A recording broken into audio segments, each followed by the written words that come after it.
Over the last few years, if there's any technology that hasn't transformed or evolved in a very big way, it's the air conditioning technology. There has been step-by-step progress in the improvisation of that technology. So from a consumer experience or a customer's experience, his touch and feel of the product is servicing. Every time a equipment breaks down, what he experiences is what he believes in the brand. Unfortunately, the products are manufactured by big brands, and the servicing and the maintenance is done by smaller companies. And that's where the inefficiency lies. You spend huge on the brand, but the brand experience is where the pain point is. How can we use technology to actually fix the entire problem? So I'll take you to a live demo of a platform which most companies have started using. So this is a very simple dashboard. It's actually showing you what is happening. So when a customer calls, what you would do is you would actually search for the customer. You identify the customer, click on the customer. You will see all the equipments which are lying at the various different places. Choose the branch if he's got multiple branches. Typically how a customer calls. Any kind of complaints, what a customer can think of is already written there. This is in customer's language. And you can see the device location where it is being put in. That's it. That's how the call has been recorded and it has been locked into the system. Now, the system will understand the nature of the call and will map the skill of the technician already there on the platform and allocate this trouble ticket to a technician. So you can see the dashboard. It is already saying there is a complaint which is already on the allocating technician. So when the technician accepts the call, it will go into the upcoming stage. Having said that, you can override the system by going and allocating it to a specific technician. Choose the technician by the name, choose the date, choose the time, and bingo, it's gone. Right? So this call has now been allocated to the engineer. Now, when it is allocated to the engineer, there's something very interesting that happens to the customer.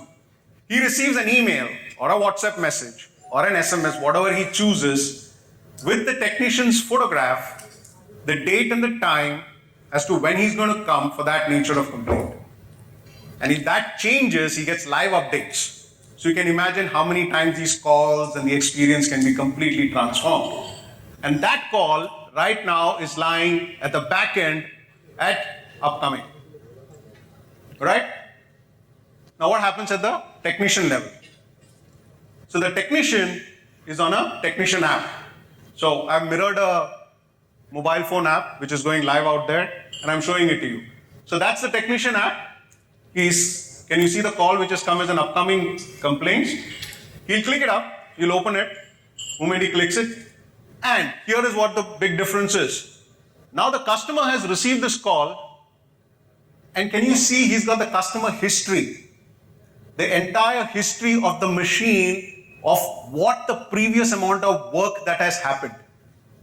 Earlier, the technician never knew what was the kind of work that had happened on the HVAC equipment, any kind of HVAC equipment.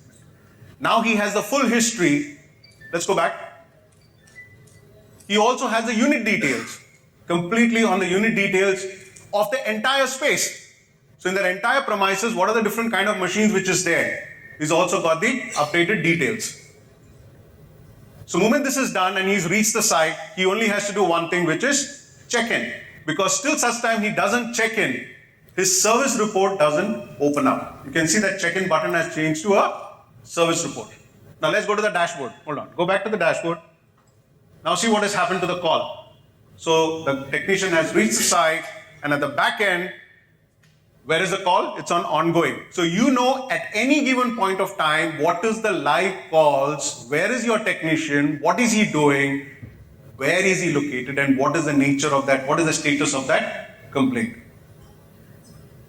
The technician actually does the job. Once he does the job, he creates a service report. The moment he clicks on the service report, service is done. What do you do in service? There are 4 things. One is you check the machine. After you check, you take an action on it.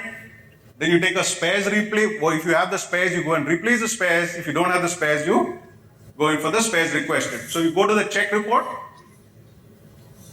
Everything that you think you can check in an HVAC system, any kind of a product, you will find it out there. He just has to search it, he just has to click. You can beat the language barrier. When technicians write, they're good at their work, but we force them to write in English and talk in English and they make a mess out of it. And we never understand that. Don't ask them to do that. Just click on what you've done. So the service report, what are the action that you've taken? You can do anything, it's alphabetically arranged. You can just search. You'll find all the kind of problems. It's self-learning. Any new complaints which are registered gets automatically updated. You can replace any kind of spare, whatever spare, every brand spare part, real-time updated into the system. The spares requested, if you have any spares that is requested, you can just click on it and you can just choose and you can put your own notes. You can put your own notes onto that whole thing.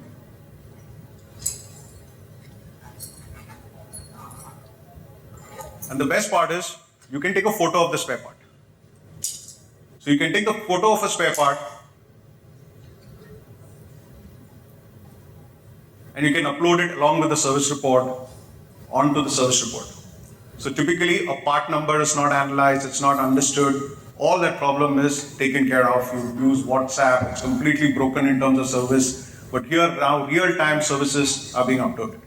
Once that is done, he has only two things to do. Either he closes the call or he keeps it as pending. So let's say this call has got spare, so he keeps it as pending. He can record his voice, he can leave a message behind, and he can close the call. Now what happens at the dashboard? So service report has been made, minimal entrance. At the dashboard, now the call has gone straight into waiting for parts. So you see the call, it's lying there and waiting for parts. You open it up, you can see the service report, you click on that service report, you can see the details, you can see the picture has got uploaded out there, and the service report has been emailed to the customer. How has that been emailed to the customer? This is the way it has been emailed to the customer. It's got the company's logo, it's got the check-in time, it's got the details of all the details, everything related to the customer's details. Our engineers were actually wasting their time writing these reports. They were all wasting their time writing these reports. Now this has been auto-populated and it has been sent. The picture is also attended. And the beauty is, while this report has been made, the machine history has been updated. You don't have to re-enter on real-time basis, device-wise, equipment-wise, the history has been updated. I'll take you through after the demo as to what all this is going to play up to in actually building the entire services ecosystem. Let's go back to the dashboard. So that's as far as the basic. I'm just going to take you a little bit on the demo so you know what I'm coming to next. Apart from this, now again, once this is done, you can reassign the call to a same technician or to another technician.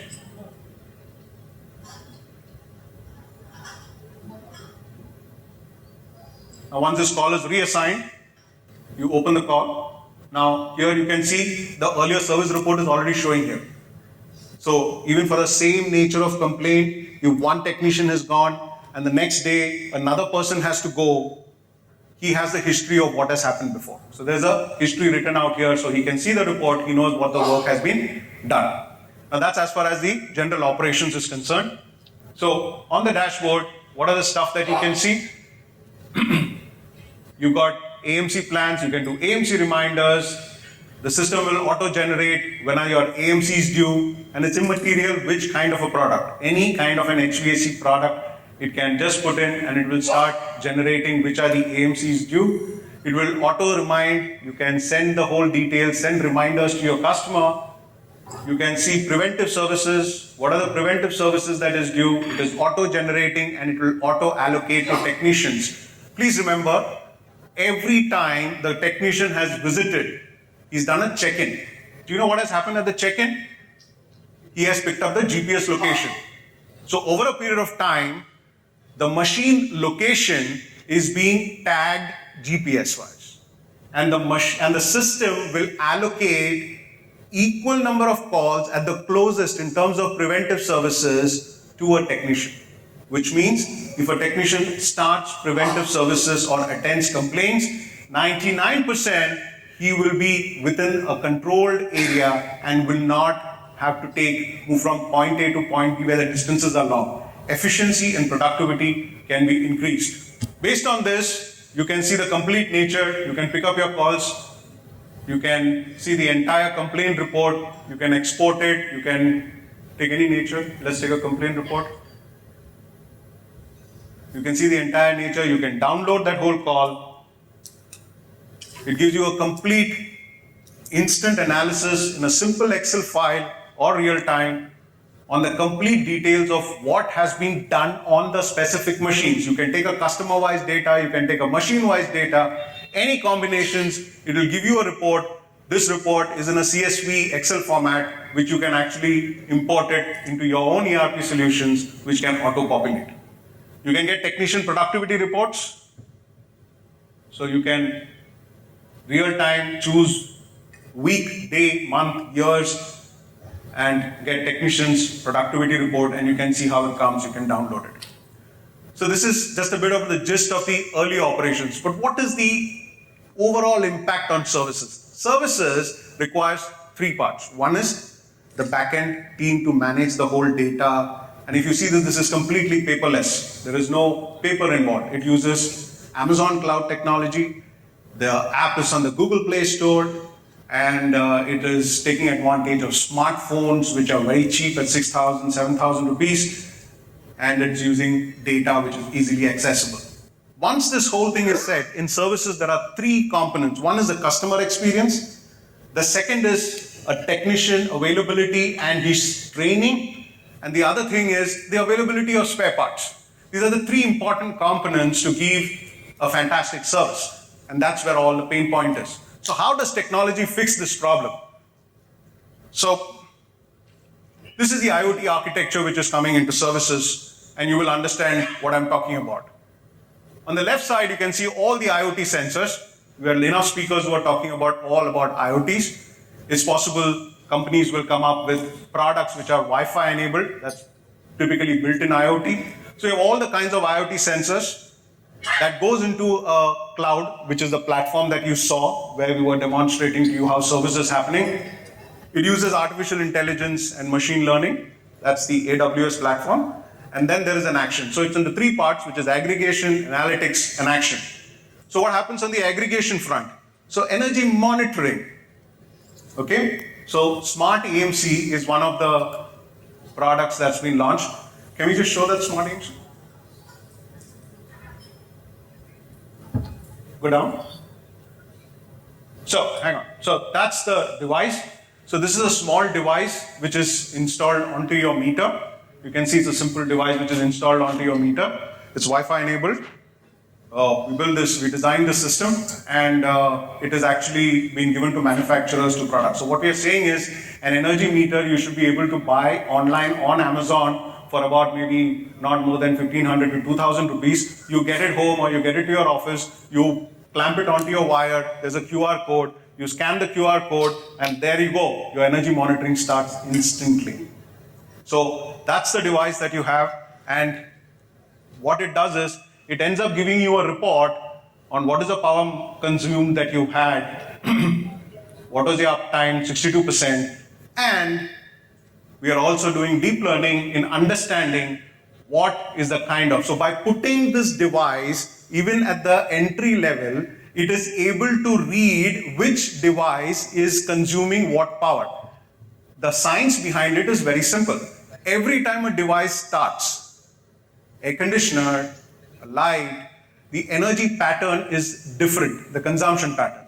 The machine learning actually picks this up over a period of time, and it starts giving you data as to what it has been consumed. You go down, it shows you the total energy consumption over the last 24 hours. So every day in the morning you get this report and you know how did you consume this power and how much it cost you. So you decide today, 1 o'clock my office shuts down. Why is that the lights and the fans and the ACs all on? Can we save some power out there? So it's the power is in the hands of the user to decide how to do it. Let's go back to the PPT. So that's the AI. So you have smart energy monitoring, star rating. Bureau of Energy Efficiency says 5-star, 3-star. After 1 year, do these machines really be 5-star or 3 stars? Let the consumer decide. The system will tell you what is the energy rating, and based on the Bureau of Energy star labeling, it will tell you what is the star rating. You must have bought it at 5-star, but today it's 2-star. You decide whether you want to use that brand. Self-diagnostics. So IoT devices, self-diagnostics, error code 22302. The compressor is probably given a problem. It's already there, self-diagnostic. So the IoT device in an equipment will send out a signal with the error code to the platform. The platform will create a trouble ticket, will take the complaint, will match it with the skill of the technician, and real-time allocate the call to an engineer who is not only matched on skill but also matched on location. So that's the entire process. So you can star rating, self-diagnostic tickets, indoor air quality. I think lots of people have spoken about, you will understand.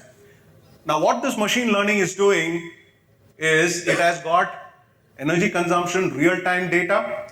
It has got all the trouble tickets that has been generated against that equipment, which is already collated, and we can predict equipment failure and equipment replacement. So a pattern is generated as to where machines start learning about these patterns and will start predicting as to when this machine is going to fail or when is it time to replace the machine.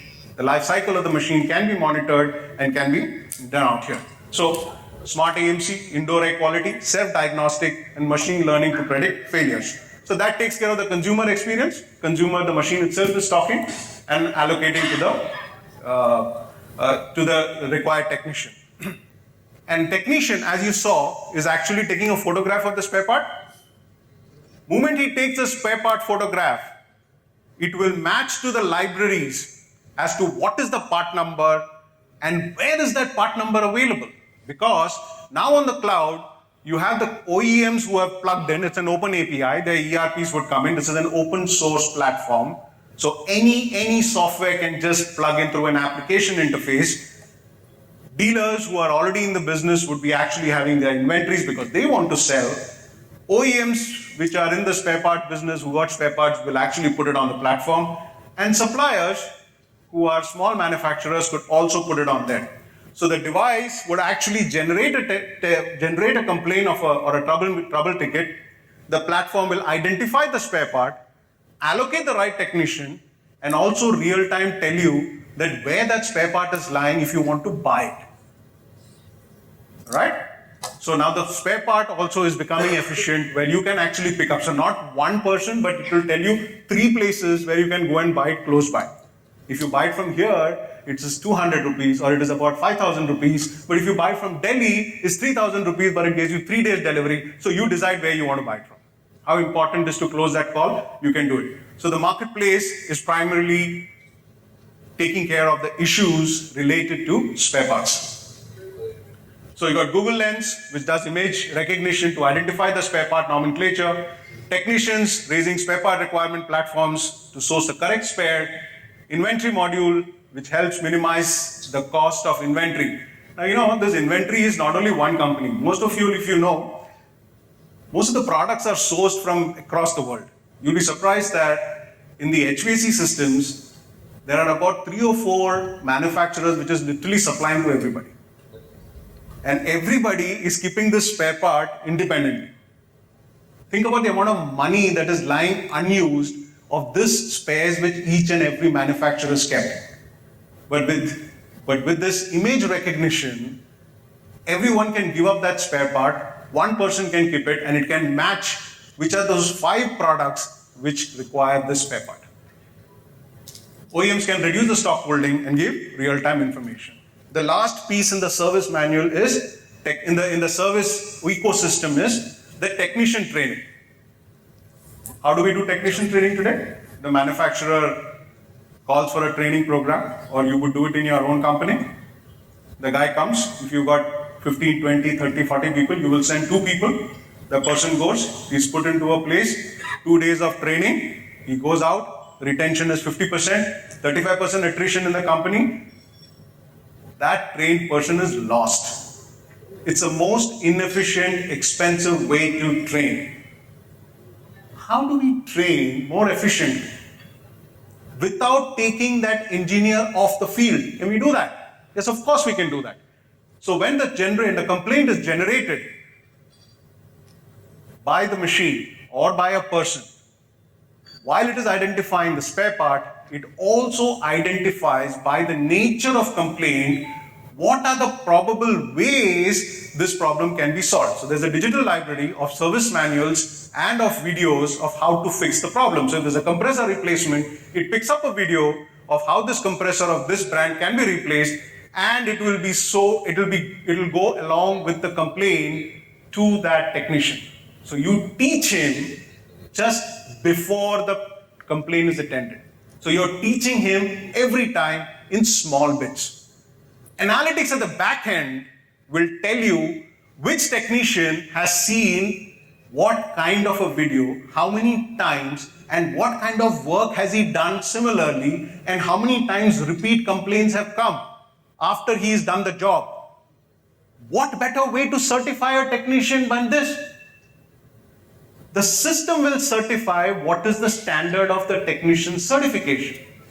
Real-time basis, not taking him out, putting him onto the platform. So the technician gets trained constantly. OEM can put on their videos. Independent agencies can create, you can create a certification program. That's what I was saying, digital bank, train technicians for trouble tickets. Technicians can do online training programs and even upscale their skills. Manufacturers, what we call as OEMs, what are the benefits? They can use APIs and connect it to their ERP solution. So any large manufacturer which is managing dealers across the country, their warranty management, their spare parts breakdown, all will go straight real time into their ERP system. Air conditioners can get sold on the online platform. Today, the biggest problem in air conditioner sales increasing on the online platform is the whole feasibility of installation services. That day is not far when you will buy an air conditioner online for residential applications, and the moment you make that purchase online, the API will push it to a tech platform, and based on the PIN code, the nearest 3 dealers will get intimated that this is the person who's bought, he needs to be installed. You have 3 people to choose from around your neighborhood who will not only install, but who will also give you warranty management. A dealer is very happy because right now, his money making is primarily installation and services. Where he does 2 or 3 tomorrow without having any capex or working capital, if he can do 6 or 10, he makes more money and it becomes more efficient. Equipment replacement and predict breakdowns. Think of the AMC business. If you can predict the failure rate, how profitable is the AMC? How we can reduce the cost of the AMC better. So what do we need to prepare for? Where does this technology platform disrupt in human resources? We say technology is going to take jobs away. Of course it is going to take. But what kind of jobs?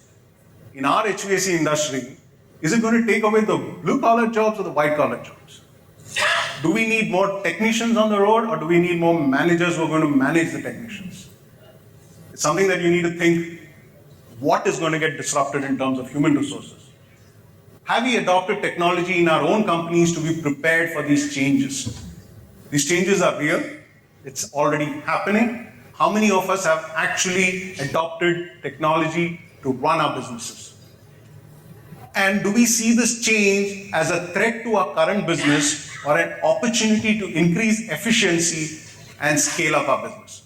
So typically small companies have this whole mindset that no, nothing is going to happen. Technology is not for me.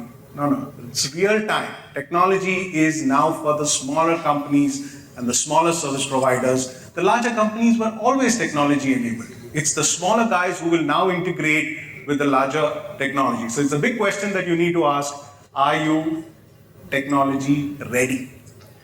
So to close my presentation, I've always been fascinated with one quote which JFK had written. He said, change is the law of life, and those who look only to the past or present are certain to miss the future. Thank you very much.